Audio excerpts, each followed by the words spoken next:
Bueno, hoy vamos a meternos de lleno con una de las manifestaciones neurológicas más dramáticas y la verdad más urgentes en la práctica clínica, la crisis tónico-clónica generalizada. La idea es hacer una revisión bien enfocada para consolidar los conceptos clave, desde lo que pasa en el cerebro hasta el manejo a largo plazo. La hoja de ruta de hoy es muy clara. Vamos a empezar con las bases, por qué ocurren y qué las dispara. Después, desglosaremos la secuencia clínica fase por fase, abordaremos el diagnóstico diferencial que es importantísimo y cerraremos con las estrategias de tratamiento y los riesgos. ¡Arranquemos! Bien, para entender una crisis tónico-clónica, lo primero es saber de dónde viene. No todas las crisis son iguales, y la clave está en si esta tormenta eléctrica, por así decirlo, empieza en un solo punto o si agarra todo el cerebro desde el primer segundo. Y aquí está la distinción fundamental. A ver, una crisis focal arranca en un área chiquita, en un hemisferio. A veces, esa actividad se propaga y termina en una crisis bilateral. A eso lo llamamos generalización secundaria. En cambio, en una crisis generalizada, la que nos interesa hoy, la descarga eléctrica involucra a ambos hemisferios desde el minuto cero. Por eso es que lo primero que vemos, casi siempre, es una pérdida súbita y total de la conciencia. A nivel celular, el concepto clave es hipersincronía. Imaginen a millones de neuronas disparando al mismo tiempo, de forma totalmente descontrolada. Es básicamente un fallo catastrófico en la regulación eléctrica del cerebro, un colapso total del equilibrio entre los sistemas que excitan y los que frenan. Y lo interesante es entender el porqué de ese fallo. Se habla de la envoltura inhibitoria. En un cerebro que funciona bien, las neuronas que excitan están como rodeadas por una red de neuronas inhibitorias que usan GABA para poner un freno. Cuando esta barrera de contención se rompe, la descarga se libera y se propaga como un incendio forestal por las grandes autopistas del cerebro, como el cuerpo calloso. Así es como recluta a ambos hemisferios casi al instante. Perfecto. Ahora pasemos a la siguiente pregunta lógica. ¿Qué causa este fallo? Aquí es crucial diferenciar entre las condiciones de base, las que predisponen a una persona, y los factores del momento, los que pueden apretar el gatillo en un cerebro vulnerable. Las causas las podemos agrupar en dos grandes grupos. Por un lado, las primarias o genéticas. Muchas veces se deben a mutaciones en genes que codifican los canales iónicos, que son como las compuertas eléctricas de las neuronas. Y por otro están las secundarias, que pueden ser estructurales como una cicatriz de un golpe, un tumor, un ACV, también metabólicas como una bajada de azúcar muy fuerte, o tóxicas como la abstinencia de alcohol, por ejemplo. Y sobre esa condición de base actúan los disparadores. La falta de sueño es, quizás, el más potente de todos. Siempre hay que preguntarlo. Otros factores comunes que bajan ese umbral para convulsionar son la fiebre, un estrés muy fuerte, cambios hormonales y, en algunos síndromes específicos, la estimulación con luces intermitentes. Muy bien, ya entendemos el porqué. Ahora vamos a ver el cómo se manifiesta. La semiología de una crisis tónico-clónica es una secuencia impresionante pero muy estereotipada. Está dividida en tres fases que todo médico debe saber reconocer al instante. Primero, la fase tónica, de rigidez total. Le sigue la fase clónica, de convulsiones rítmicas. Y finalmente el periodo posictal, que es una etapa de recuperación lenta. Un dato clínico súper importante. Todo el evento motor rara vez dura más de 2 minutos. La fase tónica es el inicio, abrupto. Con la pérdida de conciencia viene una contracción muscular global que deja el cuerpo rígido, en extensión.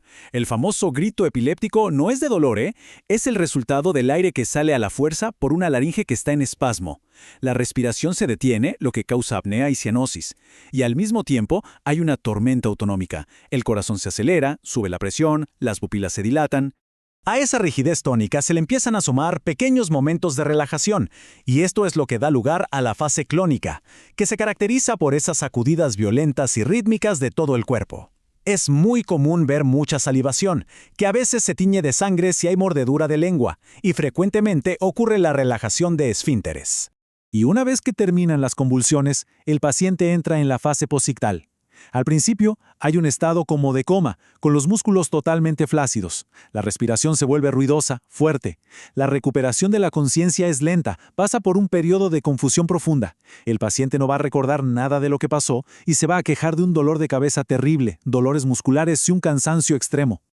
Cuando un paciente llega después de un episodio así, nuestro trabajo tiene dos partes. Primero, confirmar que fue una crisis epiléptica. Y segundo, que es crucial, descartar otras cosas que se le parecen mucho.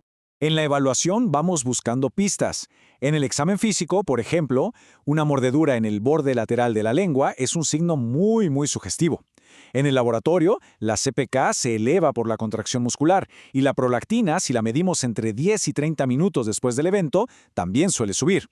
El electroencefalograma puede mostrarnos el patrón característico y, por supuesto, la resonancia magnética es fundamental en un primer episodio para descartar cualquier causa estructural. Pero la pregunta clínica más importante, la que nos tenemos que hacer en la guardia, es esta. ¿Estamos frente a una verdadera crisis epiléptica, un síncope que tuvo algunas sacudidas, o una crisis no epiléptica de origen psicógeno? Y esta tabla, miren, es oro puro. Resume las diferencias clave. La crisis epiléptica, inicio de golpe, secuencia típica y una confusión posictal muy marcada. El síncope convulsivo usualmente tiene un aviso, como mareo o náuseas. Las sacudidas son cortas y la recuperación es casi inmediata. Las crisis psicógenas, por otro lado, suelen durar más, los movimientos son más desordenados y, ojo con esto, los ojos casi siempre están cerrados con fuerza. Para grabárselo a fuego, el dato clave en la ETCG es la confusión post-evento prolongada. En el síncope, la recuperación es al toque. Y en la CNEP, los ojos cerrados a la fuerza son una bandera roja importantísima. Bien, una vez que confirmamos el diagnóstico, nos metemos con el tratamiento. Y esto lo dividimos en dos áreas, la intervención en la emergencia y la prevención a largo plazo. Y acá, el tiempo es cerebro. El punto de corte crítico es de 5 minutos. Una crisis tónico-clónica que dura más que eso, o varias crisis seguidas sin que la persona recupere la conciencia en el medio, eso define el estatus epiléptico, y es una emergencia neurológica con todas las letras. El manejo del estatus es un protocolo escalonado. Primero, lo básico. ABC, asegurar la vía aérea, proteger al paciente de golpes.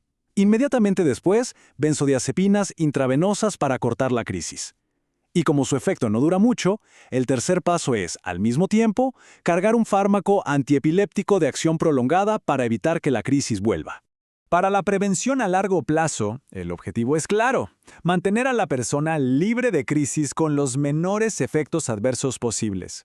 Fármacos como el ácido valproico, levetiracetam o lamotrigina son excelentes opciones de primera línea. Funcionan muy bien y en general se toleran bastante bien. Pero, y acá hay un pero gigante, un punto crucial, el ácido valproico. A pesar de ser muy eficaz, es un teratógeno muy potente. Está asociado a un riesgo altísimo de malformaciones en el bebé. Por lo tanto, su uso debe evitarse todo lo posible en mujeres en edad fértil.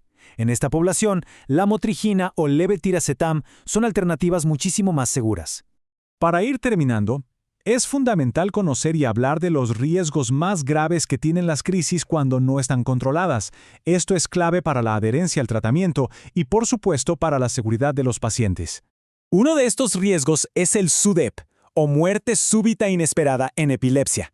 Es una complicación rara pero devastadora. Y lo más importante que tenemos que saber es que el factor de riesgo número 1, que además es modificable, es la frecuencia de las crisis tónico-clónicas generalizadas. Un buen control de las crisis reduce este riesgo de manera drástica. Y esto nos lleva a la pregunta final. Después de que un paciente ha estado años sin crisis, ¿cuándo y cómo podemos plantearnos retirar la medicación? Para considerar esto hay que evaluar el tipo de síndrome, los hallazgos en el electroencefalograma, el riesgo de que las crisis vuelvan y saber que la retirada, si se hace, tiene que ser extremadamente gradual. Es el balance final entre el tratamiento y la calidad de vida.